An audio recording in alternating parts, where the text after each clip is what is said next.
Just got here to Noel Library after I went and did the laundry. Nobody supervised me or paid to do the laundry. Suspicious people. Um,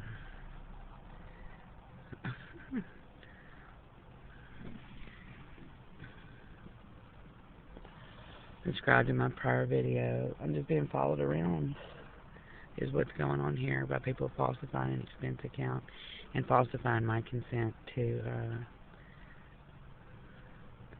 it appears to be access to an expense account or money of some sort that I don't know anything about.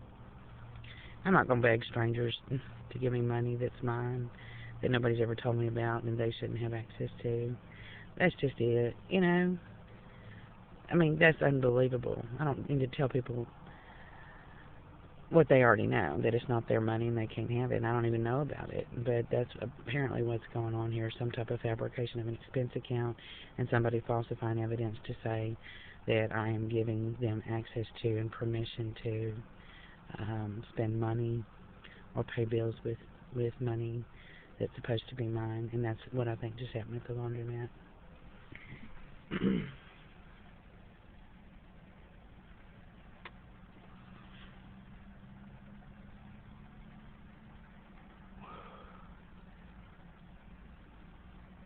Nobody has ever paid bills for me and Jake, ever. Nobody does that. And nobody's ever had my permission to spend money. I didn't talk to that woman when I went to pick up the clothes out of the dryer that I put in there with my own money after I washed them with my own money. I didn't know that woman that was sitting there talking on that phone or that man. I didn't speak to them. I didn't nod to them like I knew them. I didn't give them permission to do anything.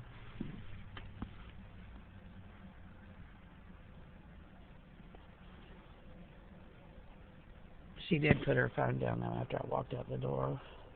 The guy was sitting on the couch with the clothes that they'd washed and was already ready to go. And she was sitting there. After I walked out the door, she put her phone down, went talking on it, and then walked to the door. And then he just followed behind her. So that's what it is. Anybody that ever presents any type of expenses they've incurred because of me and Jake is a liar. Nobody's ever dropped a dime on me and Jake. And anybody that says different's a liar. Nobody pays our bills but me. I mean, if I ain't got it, it ain't gonna get paid. That's it. Nobody provides for his food, clothing, and shelter but me.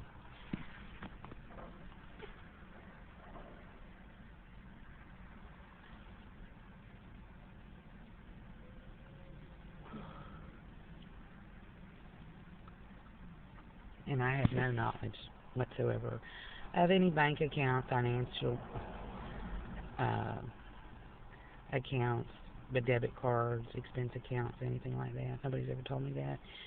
Nobody's ever informed me of that, and I've never given anybody permission to act as my representative, engaged in any type of financial transactions for me and Jake, or with my permission to use money to pay their own bills.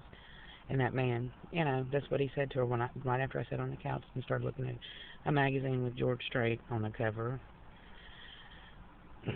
He said, "You don't know me, do you?"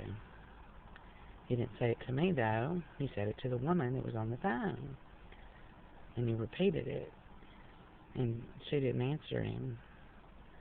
I didn't say nothing to him or her, and I didn't nod to them as though I consented to anything. But then she started talking to him as soon as I sat down there, talking to him about bills that they were paying. And I walked out the door, she immediately put the phone down. So she was pretending to be talking to me. And he was waiting for her. And then she walked to the door and walked out, and she put the phone back up to her ear. I was already in the drain gun pulling out when they walked out. I had to turn off my phone because my battery went dead, but I did try to switch to audio. I think I might have gotten it on audio.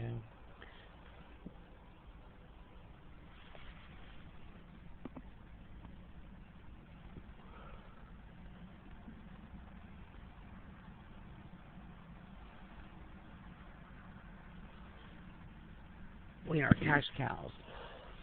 That's what Jake and I are. And these snitches keep trying to take authority over me. Bitch, you better get it now, honey. You're not going to do that to me. I don't give a fuck who you think you are. You want to steal money from taxpayers? More power to you, bitch. But you're not going to do that to me and my son. I ain't anybody's slave. And that's what happened. Roland tried to force me to have sex with him. He didn't ever rape me or anything like that. But, I was paying for the gas in his car when my Durango broke down. And he gave me permission to drive it to work and everything. He pulled the shit that he did. Told me he wasn't leaving that night when I had to go to work my first night at Circle K. No, I'd already trained some.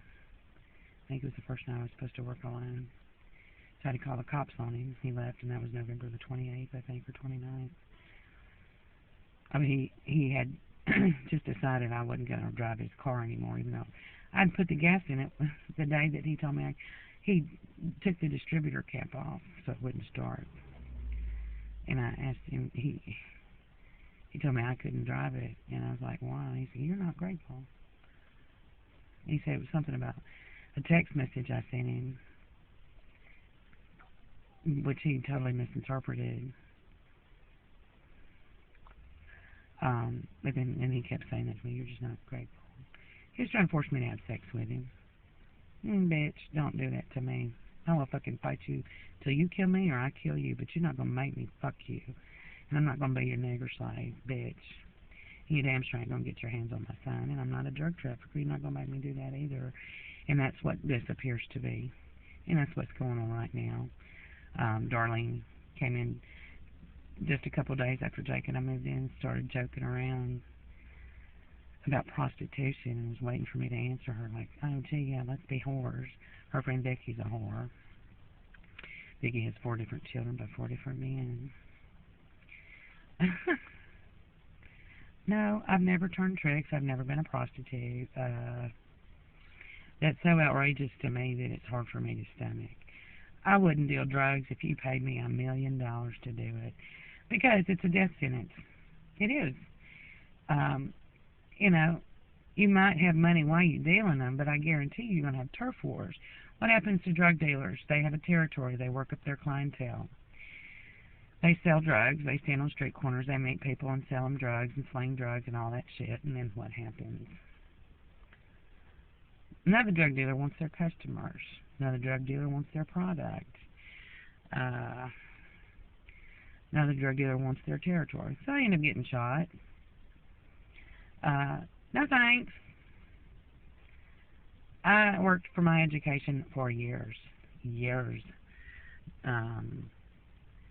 You know, 3.5 GPA, graduated from Cato Magnet, went to Randolph-Macon Women's College, earned a bachelor's degree, one of the hardest schools to graduate from in this country. I didn't do that so I could sling drugs on the streets and be a whore. I'm sorry. I'm not going to do that. And I don't give a fuck how many jobs you think you're going to take away from me. I've traveled this country from coast to coast.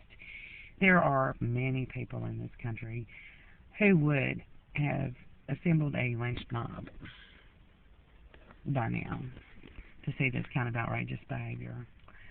And it's unbelievable.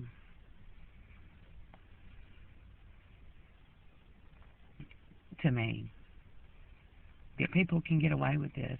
I'm not going to make some jackass with a badge who's sitting back protecting assholes doing this shit. Because if you do it to me, you're going to do it to somebody else. But I know how the road ends for whores and dopeheads, fine. Prostitutes, if they don't catch deadly diseases, end up dead in a ditch somewhere. How's that going to help their children? If you care about your kids, that's the last thing you would ever do. I love my son. He's never turned tricks. He's never had sex with anybody. He wants to go to med school or be an engineer. Hello? Give me a fucking break. You know? Fuck you and the horse you think you're riding.